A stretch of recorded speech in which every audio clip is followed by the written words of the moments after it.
bitta emas, 4 musobaqaga chiqdi. Birinchi Toshkent shahar, Farg'onada O'zbekiston chempionati, Samarqandda Samarqand birinchiligi, yana oxirgisi Toshkent ochiq turnir bo'ldi, qanaqa bo'ldi? Open 2025. O'shalarni hozir chempionlarni hammani oldida tabriklaymiz. Xo'p. Birinchi bo'lib 21 yoshdan kattalar professional sportchilar o'rtasida MMA yo'nalishi bo'yicha faxrli birinchi o'rin olgan 62 kiloda Bagdanov Kamil birinchi o'rin.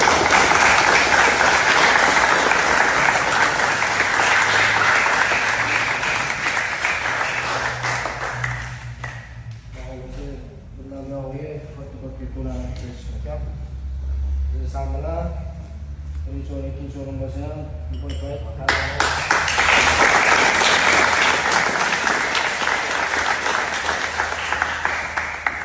Hop.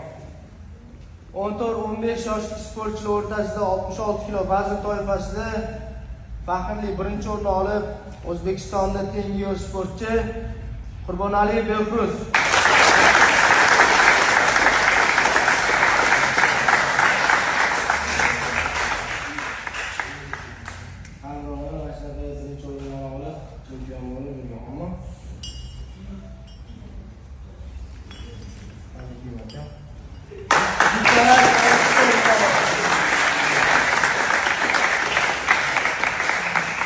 Savaş 3'te vallahi.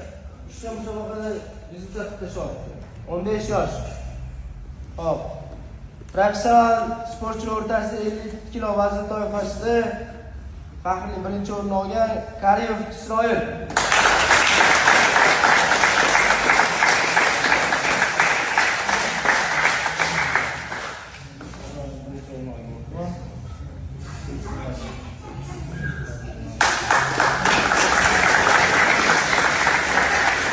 Aslida o'sha yerda alipikam bor, olib kelgan alipikammi? Qizil alipikam. Hop. 85 kilo vazn toifasida faxrli ikkinchi o'rin olgan Quvondiqov Shohruz.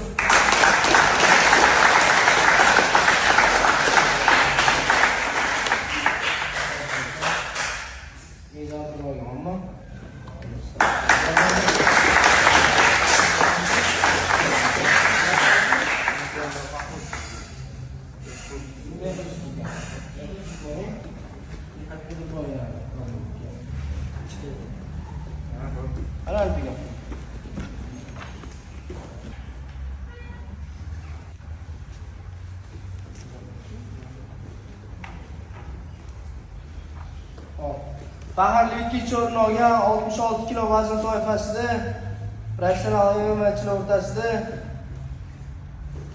Akubekov Sabit.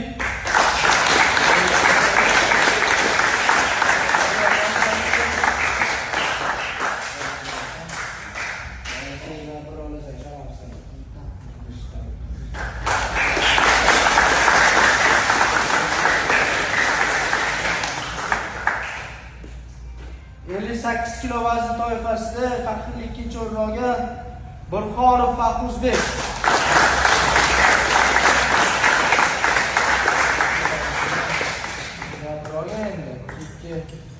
Chempion bo'lishi kerak. Chempion bo'lsa, bir o'zi shu bilan teng kelmaymiz ekan.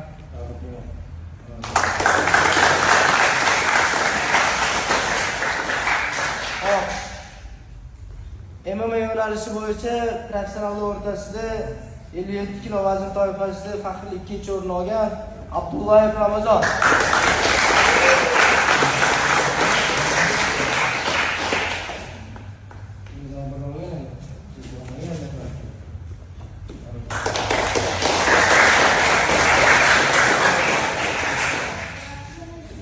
Hop, o'zinglarni ichinglarda mana bolalar.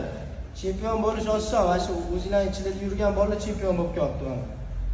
Samarqand viloyatida bo'lib o'tgan Samarqand birinchiligida faxrli 3-o'rin olgan 52 kilo vazn toifasida Solijonov Islombek.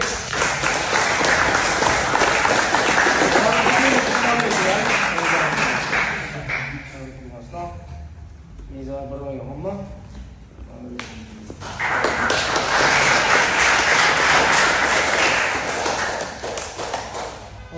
73 kilo vazn toifasida faxrli 3-o'rinni olgan Muhiddin Muhammad.